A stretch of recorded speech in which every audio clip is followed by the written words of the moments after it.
Boa noite a todos. Sejam todos muito bem-vindos à comunidade da Paz 4 Mediunidade. Estamos dando continuação às lives das comunidades da corrente de orações para a paz no Brasil e no mundo. E hoje vamos refletir sobre o que é mediunidade. Não sei se estou ao vivo ou não. Tem alguém me dizer se está tudo certinho?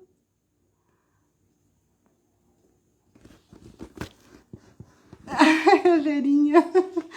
Ai, Verinha, estás me ouvindo, Verinha?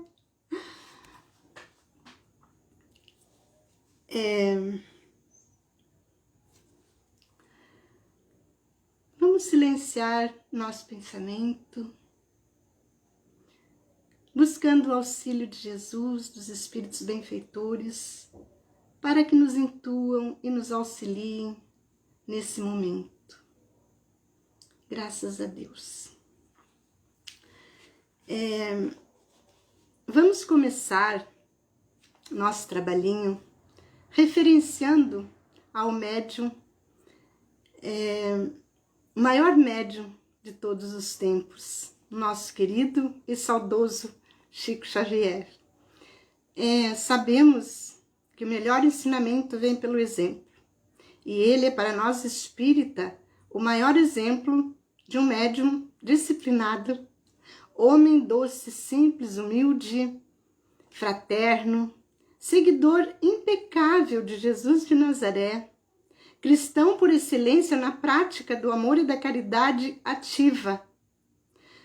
Não teve muita oportunidade de estudar, mas a sua ética moral, o seu trabalho assistencial com os mais humildes e os mais pobres, fez com que ele conquistasse a simpatia e a confiança de nobres espíritos como Emmanuel, André Luiz e tantos outros, que através da sua santa mediunidade nos trouxe uma enciclopédia de obras iluminativas.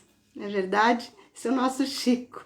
Então, abrimos a nossa conversa reverenciando esse médium maravilhoso que é o nosso exemplo.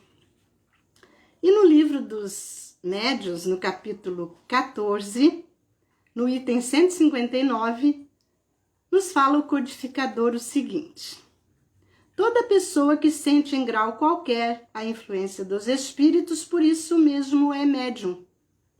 Esta faculdade é inerente ao homem e, por consequência, não é privilégio exclusivo. Então, não é privilégio de ninguém a mediunidade.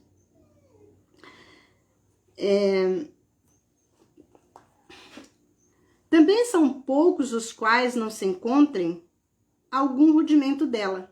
Pode-se então dizer que todo mundo é mais ou menos médiums. É uma faculdade inerente a todos nós, né? Para compreendermos melhor, fomos buscar confirmações na obra de André Luiz, psicografia de Francisco Cândido Xavier e Valdo Vieira, Mecanismos da Mediunidade. E fala o benfeitor o seguinte: reconhecemos que toda criatura dispõe de oscilações mentais próprias, pela qual entram em comunicação espontânea com a onda vibracional de uma outra criatura desencarnada ou encarnada, que se lhes afinam com as inclinações ou desejos, atitudes, obras, no quimismo inelutável do pensamento.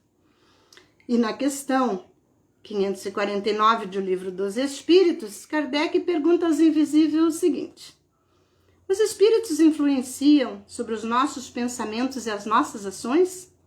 E eles respondem o seguinte: nesse sentido, a sua influência é maior do que supondes, porque muito frequentemente são eles que vos dirigem. Daí nós compreendemos porque Jesus nos pede para vigiar e orar. Os nossos pensamentos são ativos, são incessantes, né? E tem um ditado muito antigo que eu acho que todo mundo conhece, né? que dizia o seguinte, que me diz: com quem andas que te direi quem és. E hoje, estudando a doutrina espírita, a gente muda esse quadro, né? Me diga quem és que eu te direi com quem andas. Então é muito importante a gente ter esse cuidado com os nossos pensamentos, as nossas ações. E continua o benfeitor. O pensamento nasce nas profundezas da mente, em circunstâncias até agora inaceitáveis aos nossos conhecimentos, porque em verdade a criatura pensando cria sobre a criação e o pensamento concreto de Deus. No homem, a corrente mental assume feições mais elevadas e complexas. É pensamento contínuo, fluxo energético incessante, revestido de poder criador inimaginável. E continua André Luiz, conceitos de circuito. Aplica-se o conceito de circuito mediúnico à extensão da integração magnética em que, na corrente mental, sempre que se mantém a sintonia psíquica entre os seus extremos, ou mais propriamente, ao seu emissor e receptor.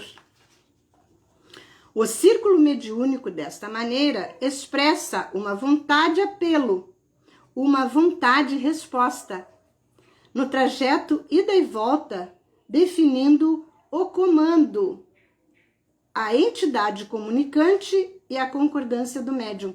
Aí vem a responsabilidade do médium educado, né? Porque ele tem que filtrar a comunicação que ele está passando, né? Porque é muito... a gente não tem que saber o que vai passar daquele espírito, principalmente se for um espírito em sofrimento, né? Então tem que ter sempre esse cuidado. Examinando sumariamente as forças corpusculares de que se constituem todas as correntes atômicas do plano físico, podemos compreender sem dificuldade o pensamento em radiação mental e todos os fenômenos do espírito a expressar-se por onda de múltiplas frequências, tomando o cérebro como sendo um aparelho emissor e receptor ao mesmo tempo. E para manejarmos as correntes mentais em serviço de projeção e assimilação das energias alheias, dispõe a alma em si da vontade por ela construída em milênios de trabalhos automatizantes. Então somos nós, nas nossas reencarnações, nas nossas idas e vindas, que vamos aprendendo, vamos assimilando, vamos criando experiências e automatizando em nós, né? É o que vai nos dar, nos facilitar, nos deixar mais sensível a essa faculdade, né? O espírito encarnado ou desencarnado pode ser comparado a um dínamo complexo, aonde se verifica a transubstanciação do trabalho psicofônico em forças mentroeletromagnéticas.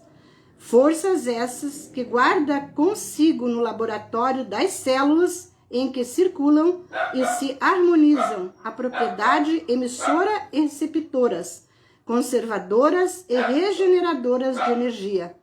Então é por isso que Kardec diz que todos nós somos médiuns, porque é orgânica, está nas nossas células, no nosso organismo, faz parte de nós. Então, ou mais ou menos todos nós realmente somos médiuns, né? Não tem como negar, é orgânico. Para que nos façamos simplesmente compreendidos, imaginemos-la como sendo um dínamo gerador e condutor, transformador e coletor ao mesmo tempo, capaz de assimilar correntes contínuas de força exteriorizadas e simultâneas. Todavia, não se aplica a estas qualificações senão naqueles nos quais as faculdades mediúnicas estão caracterizadas e se produzem por efeitos patentes de uma intensidade, o que depende de um organismo mais ou menos sutil. Temos duas formas de mediunidade. Quando um fenômeno é mediúnica, desculpem, uma é a mediúnica e a outra é anímica, perdão. Quando sabemos que um fenômeno é mediúnico ou é anímico? O mediúnico é mediunismo, o anímico, animismo. Os dois meios se sobrepõem e não é fácil distinguir, discernir quando um fenômeno é mediúnico ou é anímico. Todas as manifestações mediúnicas, classificadas por Kardec como fenômenos de efeitos físicos ou inteligentes, trazem o teor anímico do médium. O médium é um intérprete do pensamento, do espírito que se comunica. Faz parte da sua personalidade imprimir as comunicações naturalmente por seu intermédio. Nessas circunstâncias, pode entrar em comunicação tanto com encarnados como com desencarnados, porque através do sono, né, naquele momento que o corpo dorme e a alma se liberta, nós podemos ir, se formos educados, né, estudarmos essas condições, de ir aonde nós quisermos, somos espíritos livres. E como explica o codificador, a mediunidade é passiva quando não mistura suas próprias ideias com a dos espíritos comunicantes, mas nunca é nulo. Seu concurso é sempre necessário, principalmente se tratando de médiuns mecânicos, né?